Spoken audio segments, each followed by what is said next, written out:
On August 16th, 2007, I was there. In the summer of 2007, I was like Ozzy Osbourne, going through changes. After almost 30 years, I finally left the nest and got my own place to pay monthly rent on. After nearly 10 years of loving and losing, I was nearing the end of my bachelorhood. I was 2 days away from beginning the next phase of my life, being married to someone.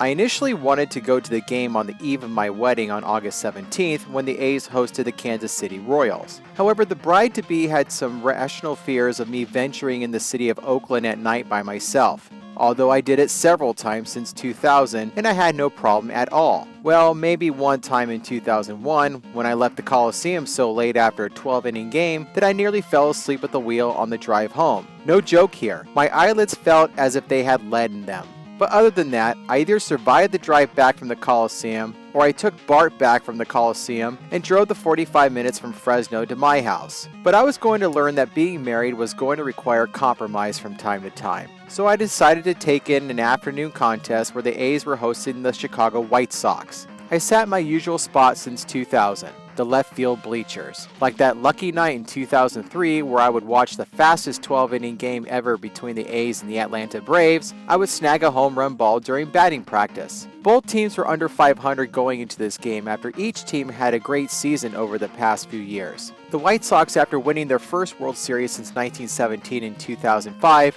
were 54-65, 11.5 games back of the defending AL champion Detroit Tigers. The A's were going backwards after Barry Zito signed a free agent deal with the Giants at the beginning of the 2007 season. Zito would be the last of the three Moneyball aces to leave. This was after the A's won their first postseason series in 16 years. The A's were 59-62, 11.5 games back of the Angels. The A's were going for the sweep of this three-game series. Many White Sox notables in this game were leftovers from the 2005 World Series run. Paul Konerko, Darren Erstad, who broke my heart during the Angels' 2002 championship, Jim Thome, 2004 Giants rental catcher A.J. Pierzynski, Juan Uribe, who helped the Giants win the World Series in 2010, last but not least, Jermaine Dye, who sent me home happy in that quick 12-inning game in 2003. It has to go around the plate to get there.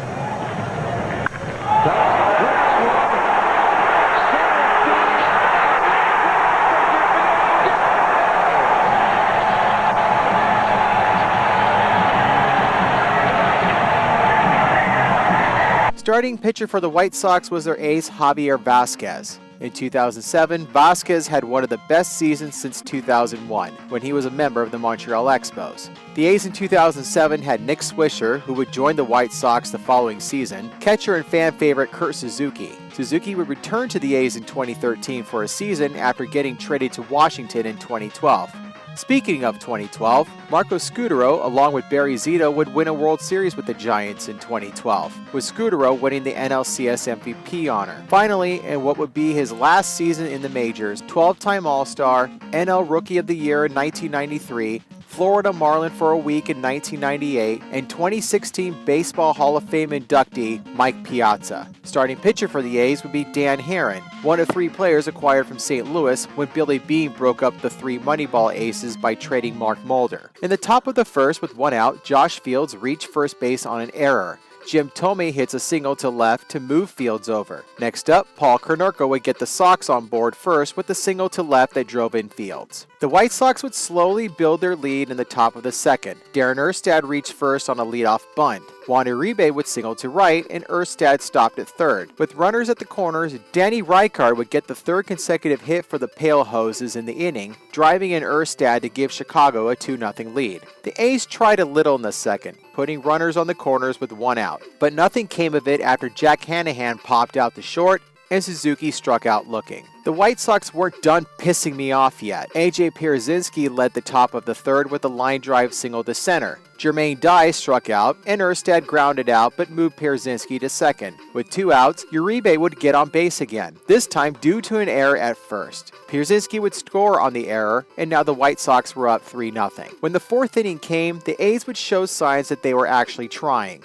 starting with Herron setting down the White Sox in order. Jack Cust got it started with the leadoff walk. Mike Piazza moved Cust over to second with the single to left field. With 2 outs after Mark Ellis popped out to second and Scutaro lined out to left, Hanahan would get the A's on the board with the single to right to drive in Cust. Suzuki would bring the A's closer with a base hit to left to score Piazza. The Sox were once again trying to get a rally going with Dye, Konerko, Erstad, Pierzynski, the guys in the lineup making things happen. Despite runners on first and second, Herron would be feeding the Sox another donut, giving the A's a chance. There was one thing that did cross my mind while I was sitting there in my left field bleacher seat. There was a chance that a Chicago broadcasting legend would be in the booth calling this game. Ken the Hawk Harrelson was the full-time play-by-play announcer for the Sox from 1990 to 2018. Many would remark that he was the biggest homer in baseball. He had notable phrases such as, and another one many would hear in his years of calling White Sox games would be one I would scream a few times across the field to the press box, starting in the bottom of the 5th. With 1 out, Nick Swisher got on base with a hit to right. After Cust flied out to left, Mike Piazza would do what he did literally hundreds of times. Hit home runs.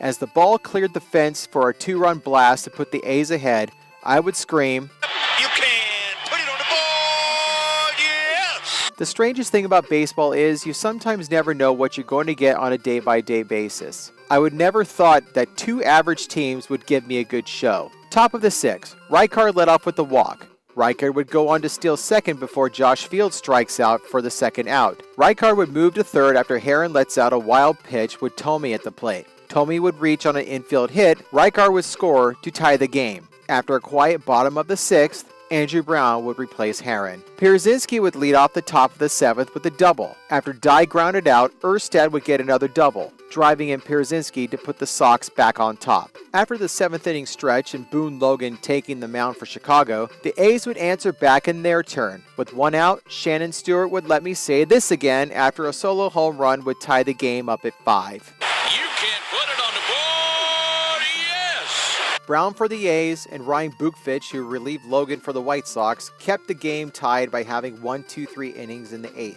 In the 9th inning, Alan Embreed would stymie the Sox hitters in the top half. With Mike McDougall taking the mound for Chicago, the A's had a chance to end it in the 9th. Suzuki led off with the walk. Next, Travis Buck would try to move Suzuki over with a bunt. It would backfire as it resulted in a force out at second. Stewart struck out, but Buck would steal second. Nick Swisher would be given a free pass to first to get an easy force out. But first, Matt Thornton would take the mound in this situation. After a passed ball that moved Buck to third and Swisher to second, Cust struck out. This game would be going to extra innings. The last time I attended a game that went extra innings was 4 years and 2 days earlier. The A's lost to the Boston Red Sox 4-2 in 10 innings. It was literally the second game I was at in a 24-hour period. Also, this game would mark the beginning of a period where I hated the Red Sox with a passion. When the home team lost a game I went to, I was usually upset. After that day game loss in 2003, I wanted to fight anyone wearing a Red Sox hat. Ronnie Luggo would relieve Embry for the A's and take care of the Sox in order.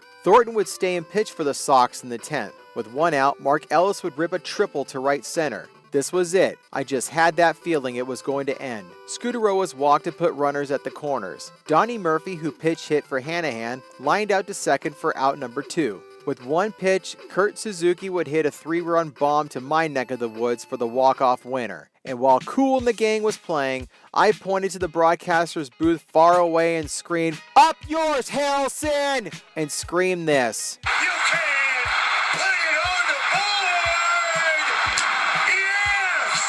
Or in Hawk's case, he would have said, This ball game is over. At the behest of the future misses, I went to this game instead of the game on the eve of my wedding day against the Royals. Turns out it was worth the compromise. On that night, the A's got hammered by the Royals 9-2. On August 18, 2007, in Pacific Grove, California, I would begin a new journey of my life. I would be married to someone. I was friends with my wife since the year 2000.